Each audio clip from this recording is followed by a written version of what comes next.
Hello, hi, my dear learning minds. Myself, Vindu Prakash Dwivedi, the Zoology faculty. अभी पिछले topic में हमने एक मैकेनिज्म पढ़ा, रेगुलेशन ऑफ ब्रीदिंग।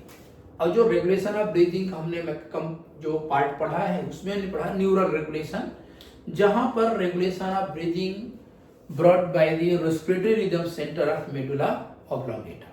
अब जो ब्रीदिंग है वो केवल एक कंपोनेंट दैट इज मेडुला के द्वारा ही रेगुलेट नहीं होती है, उसके साथ साथ कुछ और भी स्ट्रक्चरल कंपोनेंट्स होते हैं जो ब्रीदिंग को रेगुलेट करने में सपोर्ट करते हैं।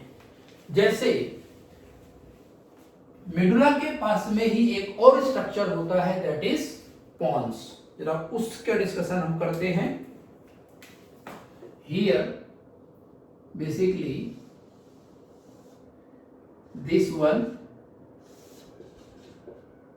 medulla oblongata, which has two group of neurons as we discussed in the previous lecture.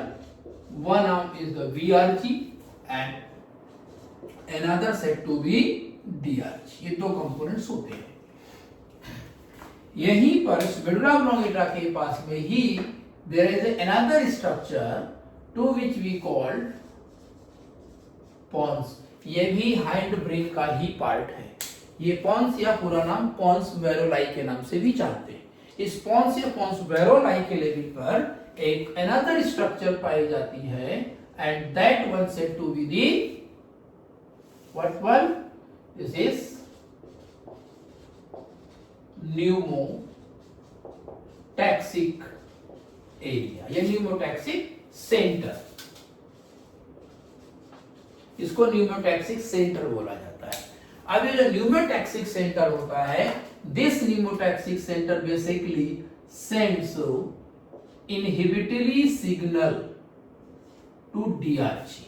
Means इस न्यूमोटैक्सिक सेंटर के द्वारा आता है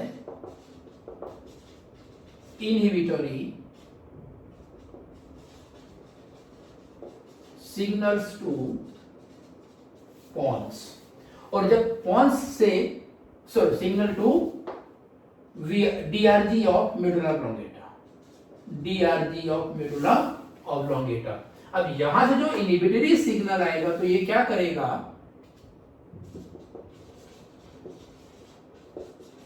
सिग्नल्स फ्रॉम जो डीआरजी हैं इनका ये कर देगा इनहिबिशन। अब अगर जो न्यूमोटैक्सिक सेंटर से आने वाले सिग्नल ने इस डीआरजी के सिग्नल को क्या किया, इनहिबिट किया, और अगर डीआरजी का सिग्नल इनहिबिट होगा means rate of contraction of respiratory muscles or we can say inspiratory muscles here. Inspiratory muscles slow हो जाएगी, और अगर ये स्लो हो जाएगी इवन कैसे डिग्री ऑफ कॉन्ट्रैक्शन भी कम हो जाएगा, जिसके रिजल्टेंट जो ड्यूरेशन ऑफ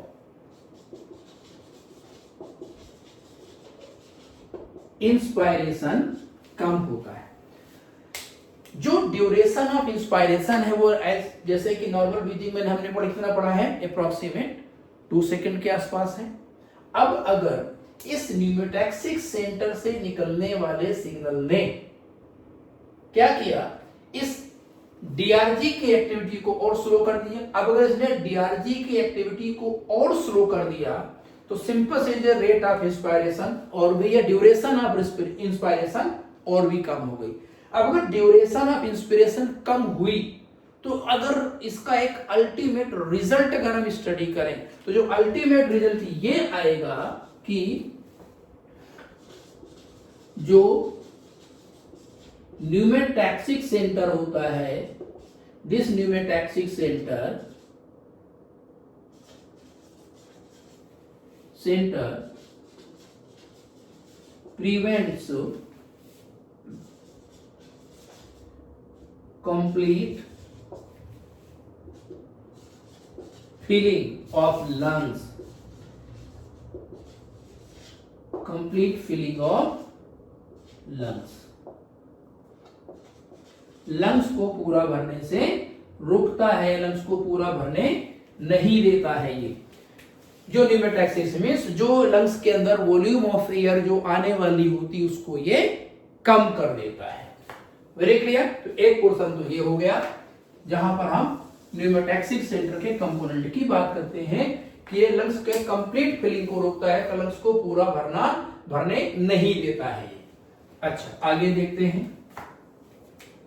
अब इसी रेगुलेशन में से एक कंपोनेंट हमारे पास आता है, वो आता है peripheral chemosensitive area.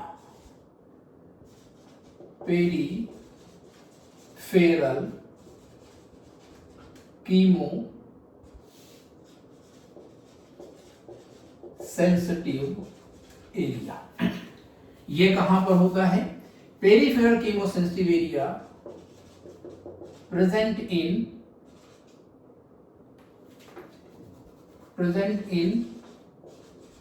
aorta and carotid artery. Here this one is heart, and from left ventricle there arise the aorta. Left ventricle से ये एओर्टा अराइज होती है, लेफ्ट वेंट्रिकल से, that carries oxygenated blood to distribute different parts of the body. From the aorta itself, another blood vessel arises to take blood to brain is carotid artery. So here it is carotid artery. ये हुआ carotid artery और ये अपने पास हुआ ये क्या?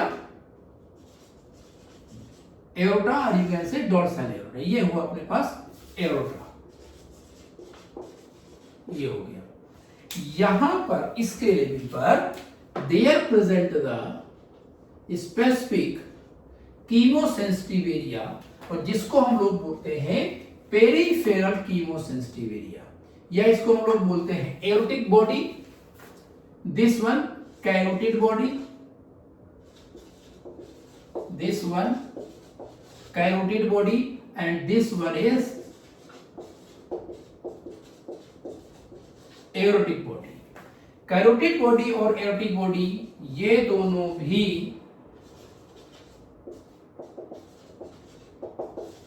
sensitive for carbon dioxide and H plus in blood.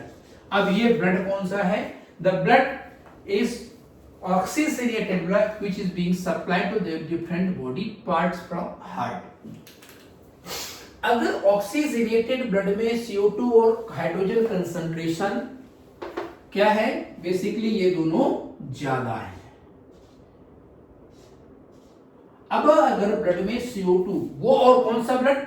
वो blood जो हमारे हार्ट से होकर के अब बॉडी में सप्लाई होने को जा रहा है बॉडी टिश्यूज की तरफ, तो अगर उसमें अभी भी CO2 और हाइड्रोजन कंसंट्रेशन जो नॉर्मल लेवल से ज्यादा है, अगर मैं एक नॉर्मल के लिए कहूं कि CO2 कंसंट्रेशन या CO2 का पर सेल प्रेशर ऑक्सीजनेटेड ब्लड में 40 होता है।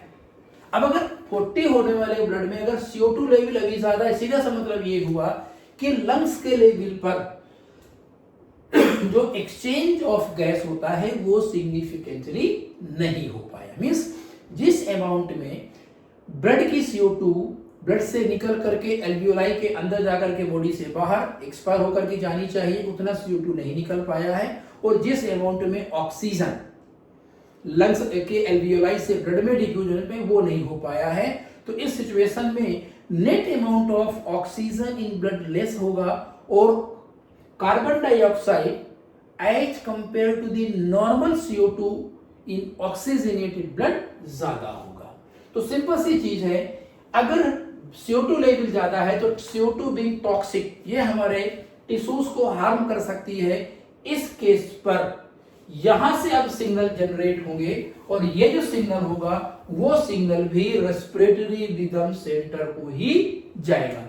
मींस होता क्या है कि this high CO2 and high H plus detected by peripheral chemosensitive area and then यहां से सिग्नल जनरेट हुआ और यह सिग्नल जाता है कहां पर, रेस्पिरेटरी रिदम सेंटर को, रेस्पिरेटरी रिदम सेंटर को जाएगा। तो सीधी सी बात है कि जो ब्रीदिंग रेट है, मींस एक्सपायरेशन और इंस्पायरेशन, ये दोनों की रेट और डेप्थ बढ़ जाएगी, जिससे कि मोर CO2 can be excelled out and more O2 can be inhaled. This one is this third, sorry, this is second, third and fourth component. Fourth component of regulation of breathing is what? That is mechanical regulation.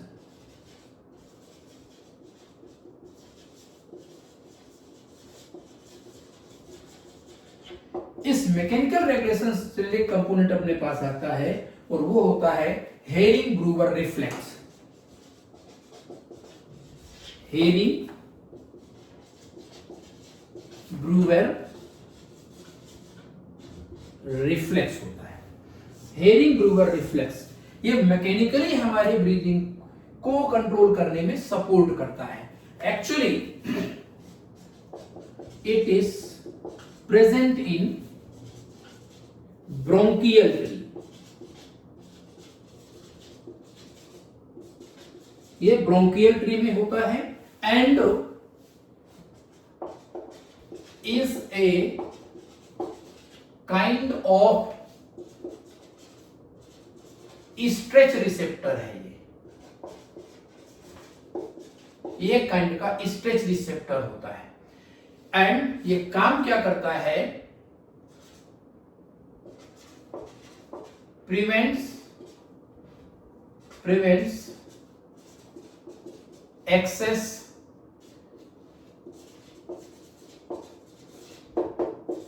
Filling of lungs की excess filling को control करने का काम करता है। What happens over here, actually क्या है, जो अपने लंग्स हैं वो एक प्रकार के इलास्टिक कह सकते हैं बैग लाइक स्ट्रक्चर्स होते हैं, लाइक दिस। ये अपने पास ट्रैकियल ट्रंक हुआ और यहां से ये अपने पास लंग्स हो गए, ये लंग्स हो गए। तो अगर इंस्पायरेशन हो भी रहा है तो लंग्स एक लिमिट तक एक्सपैंड करना चाहिए, ये मान लेते हैं कि ये maximum limit of expansion of lungs है कि इतने लिमिट तक लंग्स आसानी से एक्सपैंड हो सकते हैं। तब इससे ज्यादा अगर इसका लंग्स का एक्सपेंशन होगा, लंग्स की फिलिंग होगी, तो अच्छा होना चाहिए ना। क्यों? क्योंकि जितना ज्यादा लंग्स हमारे फैलेंगे उतनी ज्यादा ऑक्सीजन रिच एयर हमारे लंग्स में आएगी, उतना ही ज्यादा ऑक्सीजन हमारे बॉडी टिश्यूज को सप्लाई होगा। तो फिर इसमें बुराई क्या है? इसमें एक कंडीशन है, ये वही सिंपल सी चीज है, अगर हमें एक इलास्टिक दे दी जाए और अगर हम उसको 1 डिग्री से ज्यादा खींचेंगे तो वो क्या होगा, टूट जाएगा, वो अपने उस मैकेनिकल स्ट्रेंथ को लूज कर देगी। और सेम चीज यहां भी होती है। लंग्स की जो आउटर मोस्ट कोट है, मींस इवन जो एल्वियोलाई का आउटर मोस्ट कोट होता है वहां पर प्रेजेंट होते हैं इलास्टिक टिश्यू। अपने जो लंग्स होते हैं, लंग्स के लेवल पर जैसा मैंने पहले भी पढ़ाया कि जो एक्सपायरेशन होता है वो लंग्स की सेल्फ इलास्टिक रिक्वायरिंग के कारण होती है। तो लंग्स का आउटर मोस्ट कोट भी इलास्टिक टिश्यू से बना हुआ होता है और उस इलास्टिक टिश्यू से बने होने के रिजल्टेंट अगर लंग्स एक लिमिट से ज्यादा फैलेगा तो इलास्टिक टिश्यू क्या होगा, डैमेज होना शुरू होगा। और जैसे ही इलास्टिक टिश्यू की डैमेजिंग एक्टिविटी हो, डैमेजिंग होना शुरू होगा, लंग्स फैल तो जाएगा एक बार, लेकिन उसकी रिकॉइलिंग अपने आप नहीं हो सकती है। और इस सिचुएशन पर इंस्पायरेशन ही नहीं, एक्सपायरेशन भी एक्टिव प्रोसेस हो जाएगा। मीन्स पर्सन को इंस्पायरेशन और एक्सपायरेशन दोनों में एक एडिशनल फोर्स लगाना पड़ेगा, जो कि नॉर्मल ब्रीदर्स के लिए एक प्रॉब्लमेटिक कंडीशंस बनेगी। तो हुआ क्या कि जब हम लोग इनहेल करते हैं तो इनहेलेशन में एक specific volume of air lungs के अंदर आया, और आएगा तो और लंग्स फैलेंगे और एक्सपांड करेंगे और फिलिंग ऑफ लंग्स होगी।